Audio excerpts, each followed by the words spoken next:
Hi guys, good morning. Today is Tuesday, May the 5th, and we will begin with another lesson. Before we get started, remember to watch the meditation videos before or after we have completed this lesson. Okay? Let's see the materials we will need for today's lesson. The material we will need for today's lesson is access to a computer, tablet, or phone, your lead book, and a pencil. Okay guys, for today's lesson, what we will be doing is developing spelling skills and reviewing our vocabulary at the same time. However, we're going to try to do this as fun as possible. So hang on tight, let's get started. Let's start off with vowels and consonants. Do you know what they are? Let's start with vowels. It is a speech sound made by allowing breath to flow out of the mouth without closing any part of the mouth or throat. These are the letters that represent a vowel sound. Well, what about consonants? It is a speech sound made by partially or completely blocking the flow of air through the mouth. These here are the letters that represent the consonant sound. Let's play a little game. Let me explain to you how this works. On the left side, you will see a couple of letters that have a vowel sound and also some letters with a consonant sound. In the middle, I have placed all of your vocabulary words. It is up to you to locate which of your vocabulary words include these vowels as well as these consonants. In this case, this one has already been solved, and the word is achieve. Here, I have another one for you. Let's see if you can solve it. Look on the left side, I have a couple of letters that have a vowel sound and also some consonants. Can you locate what word in your vocabulary includes these vowels as well as these consonants? I will give you a few seconds to think about it. Look at all of the letters. What do you think is a way to rule off which one it could be? In this case, I will share with you what my thought process was. I looked at the letters under vowel and I noticed I had 2 letter I's as well as 2 letter O's, and that's when I began discarding the words that did not include these, and I quickly noticed it was the second word in our vocabulary, invocation, the one that was represented by these vowels and consonants. Okay guys, now that I have shown you how to play this, it's your turn to complete the rest. Open up your lead book on page 6 and complete the activity. Remember to pause this video while you are working and then hit the play button one more time once you are ready. Alright, go have some fun. For the next activity that we will be doing, it's very important to recall what we learned in yesterday's video. Remember that we looked into a new vocabulary and that we also looked into the meaning of each word. So today we will be working on our lead book, page 7, where we will be filling in the blank with the corresponding word. However, it is very important that you understand the meaning behind each word so you choose the correct word. Let's look at it to see if you have any questions. Let's look at the first sentence. It is not blank to tell lies. And you have options justice, poetry, and ethical. In this case, the correct word is ethical and is already been completed for you. So, try your best to complete sentences 2 through 5, and if you have any doubts, you can always pause this video and go and look at yesterday's video so that you remember the meaning of each word in case you have problems. Remember to pause this video while you are completing your activity on your book and then hit the play button once you are ready. Very good, guys. We are now at the halfway mark of this video. Remember that in the comments section, I will leave you guys a few links to go check out some riddles.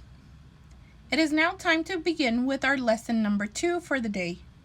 In this lesson, the main objective will be to learn about the zero conditional, first and second, which correspond to language. So get ready, let's have some fun. In order to get us started, I will now play a video that will help us understand what zero conditional is. Conditionals. Conditional sentences contain an if clause and a main clause.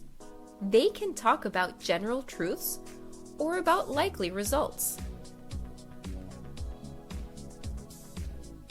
There are 4 types of conditional sentences. Today, we're going to learn about the first 2. The zero conditional. We use the zero conditional to talk about things that are always true. To form the zero conditional, use this structure. If you freeze water, it becomes ice. If clause in present tense, comma, and result clause in present tense.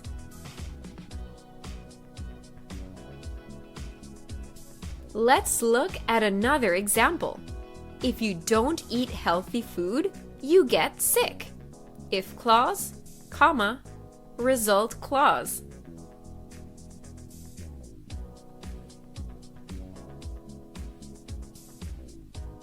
You can begin the sentences with the result clause too.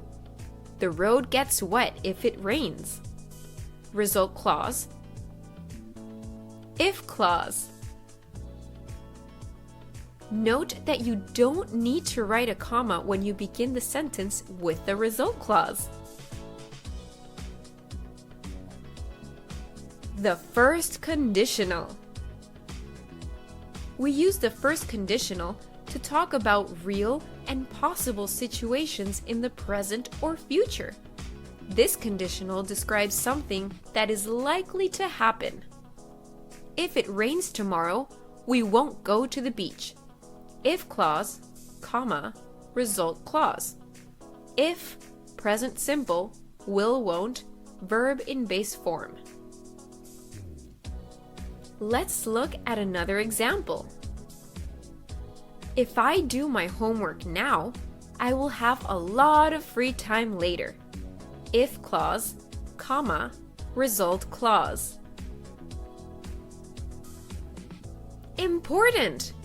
Just like with the zero conditional, you don't need to write a comma when you begin your sentence with the result clause.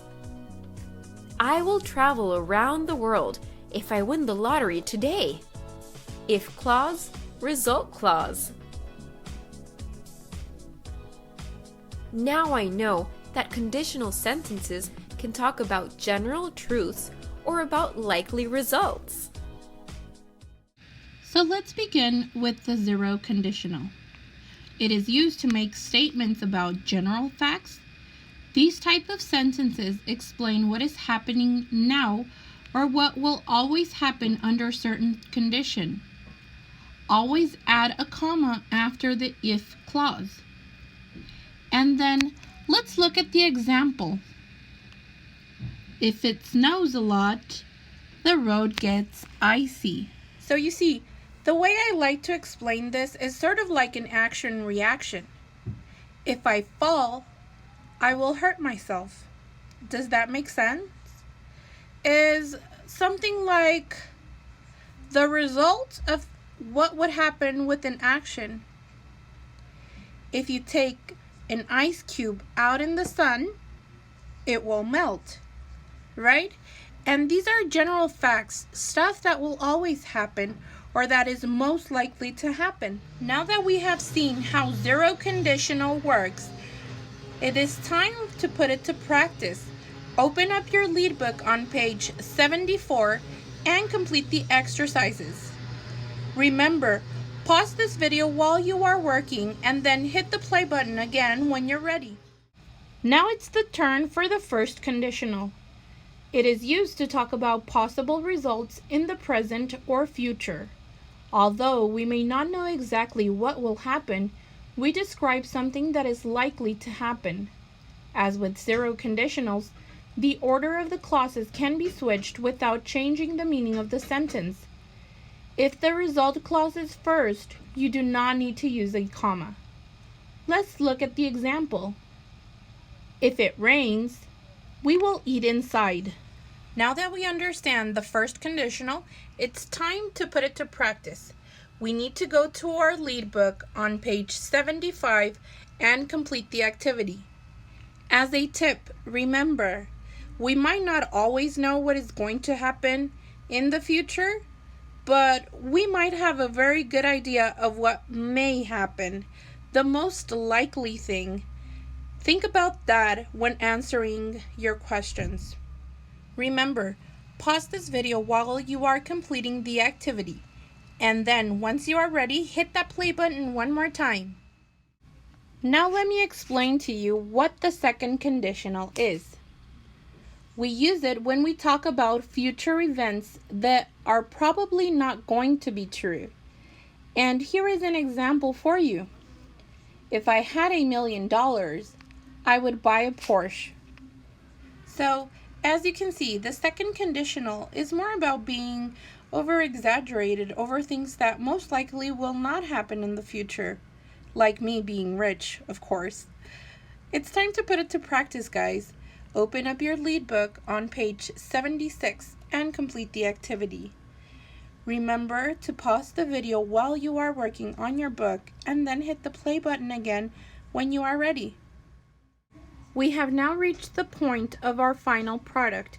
I will explain to you what we will be doing. What I want you guys to do is create a foldable where you will explain the zero conditional as well as the first and second.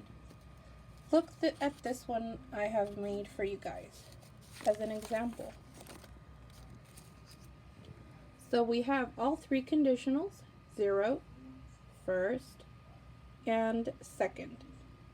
Now, in the top part right here, you can see the explanation, and then underneath, we have an example for each one of them. See? I need you to create something like this of your own. Remember, it is very important your creativity here, guys. And you guys are very creative for things like this. So I expect a lot from you. Guys, remember to take pictures of all your activities and send to me once you are done. Remember, if you have any question, you can write them in the comment section of this video, or you can contact me via email or through my number. Whatever works best for you. I will be expecting all your work, and also I will be expecting to see you tomorrow in another lesson. Take care.